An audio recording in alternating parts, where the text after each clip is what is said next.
So in Module 9, we'll talk about practical machine learning and forecasting.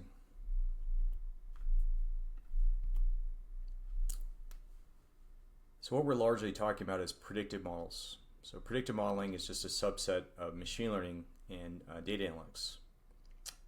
And basically what we're doing is we're using historical data to build models to predict future outcomes. Right? So these models recognize patterns in the past data and then apply them to new unseen data.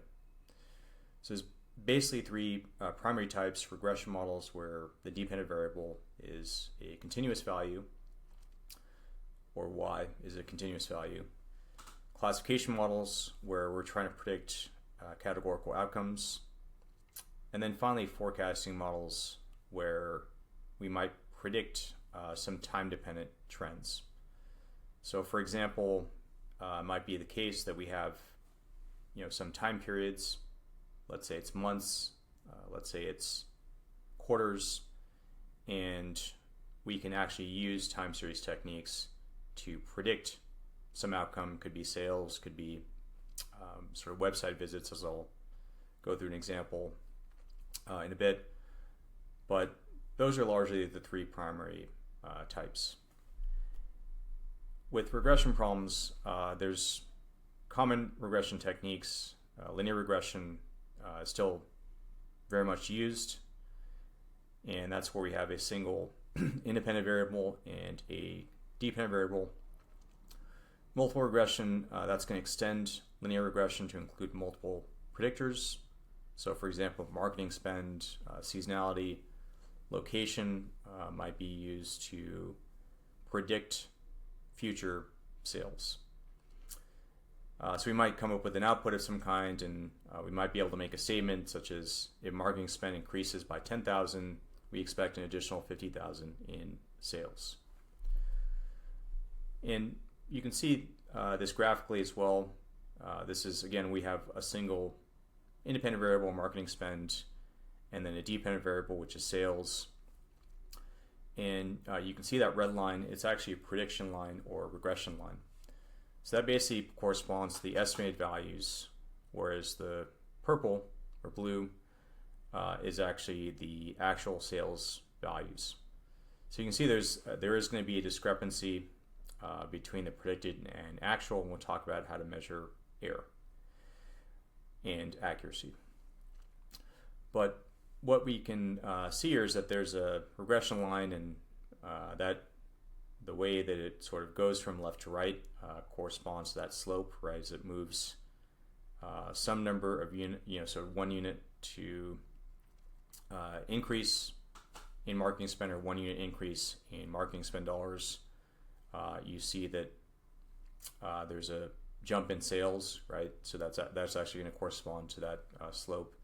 And you probably remember from a long time ago, y equals mx plus b.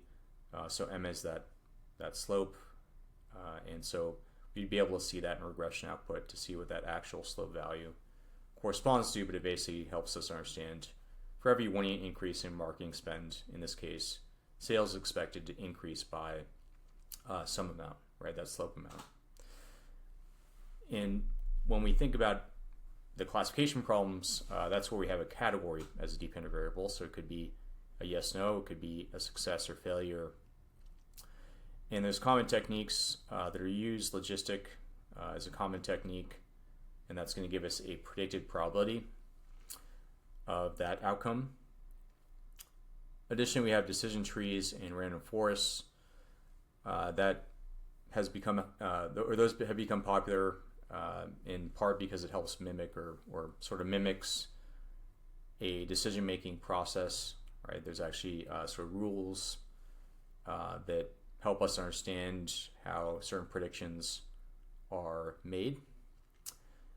And the more advanced would be neural networks and deep learning. But an example would be we're predicting customer churn. So there's a status of the customer staying or leaving, maybe as a function of call history or monthly usage or service complaints. And that might give us, we use logistic, it gives us a probability score. So we have a sort of statement there: a customer has an 85% chance of churning next month. And as I mentioned, with the logistic model, for example, we're going to get a predicted probability. So you can see some sample customers, the predicted probabilities, and then the actual churn status. And we might even use a threshold of 0.5. That's the default that's used. And we can see there that, again, we're going to have differences or a discrepancy between sort of the predicted status and the actual status. In this case, if I used a cutoff of 0.5 or 50%, that would result in a misclassification for this particular customer, right? So I would actually classify them as predicted to churn, but their actual churn status is 0. So we actually have to determine that predicted class. Again, there might be reasons why we adjust that from 0.5 or 50% to sort of change the predicted class accuracy and sort of understand how that might change based on how the probability cutoff is applied. But with forecasting problems, we have some sort of time series data. Usually there we're largely depending on the problem. We're usually just using a time period as the independent variable, and then the dependent variable is numeric. And what we're basically doing is we're using past trends to predict future values. So there's a lot of different time series techniques. One is actually exponential smoothing. This process actually gives more weight to recent data points to develop hopefully better predictions. And then there's also ARIMA, and that basically captures patterns in the time-dependent data, right? It's called autoregressive integrated moving average. There's actually a lot of different time series techniques, and this is just a sort of sample of them. We'll walk through an application, but there's many different time series approaches that can be used to handle time series data.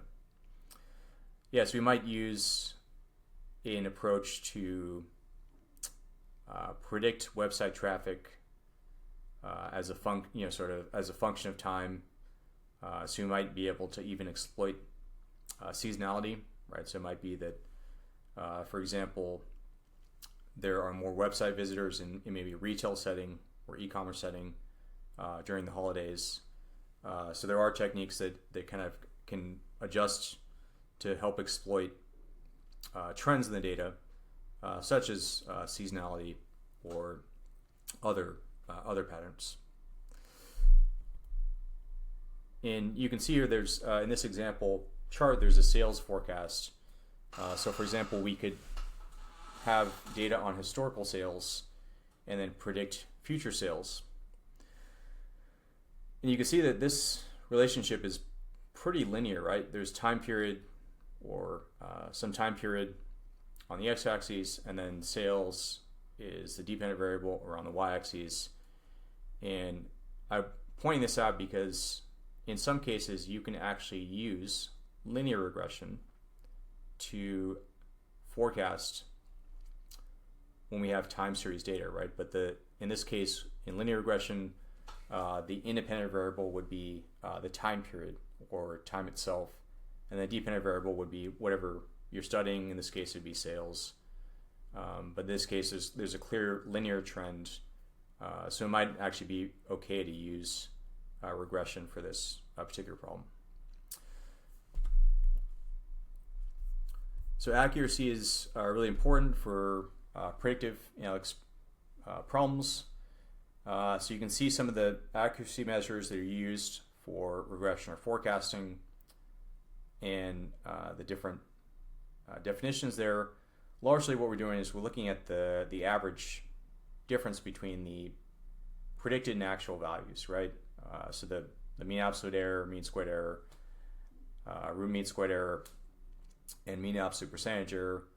They're basically comparing the actual value to predicted value and kind of looking at kind of an average measure of how off we are. R squared you probably recognize from linear regression. That's actually a proportion of variance explained by the model. That's an evaluation of the fit, right? So the higher that is, or the closer is to 1, the more comfortable we can be.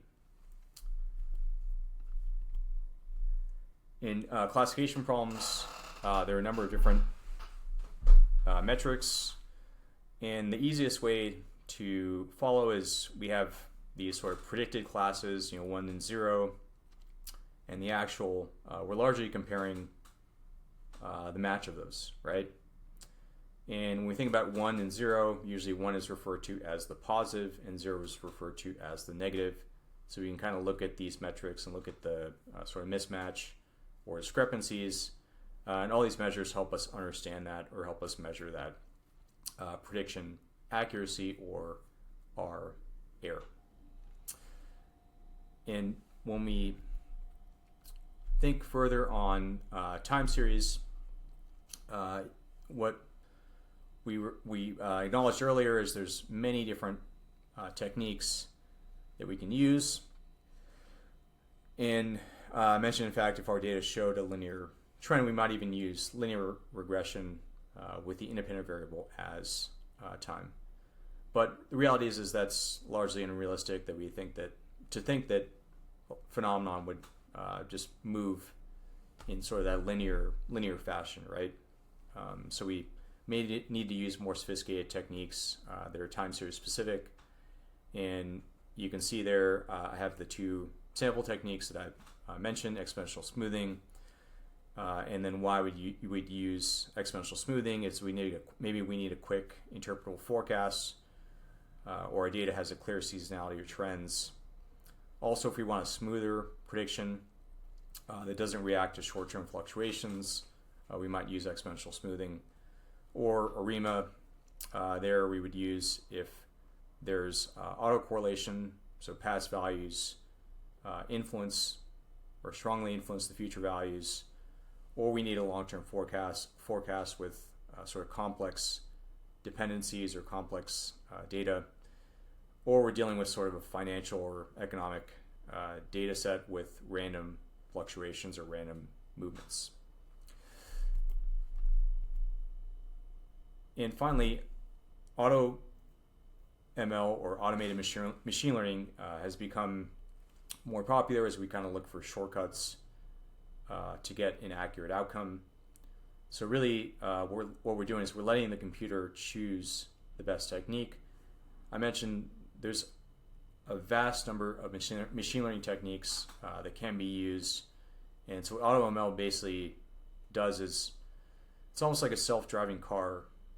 We basically just feed it the data and it gives us the best route, or in this case our best outcome based on predictive accuracy, relying on some of the metrics that I mentioned earlier for those regression and classification problems. And it is kind of like a sort of a cheat way or easy way to get to an accurate outcome. So we're going to go into our application of statistical models, which I'll open up separately using our Shark Tank data again. So that's the end of module 9 in terms of the slides, and I'll go into the demo in Google Colab.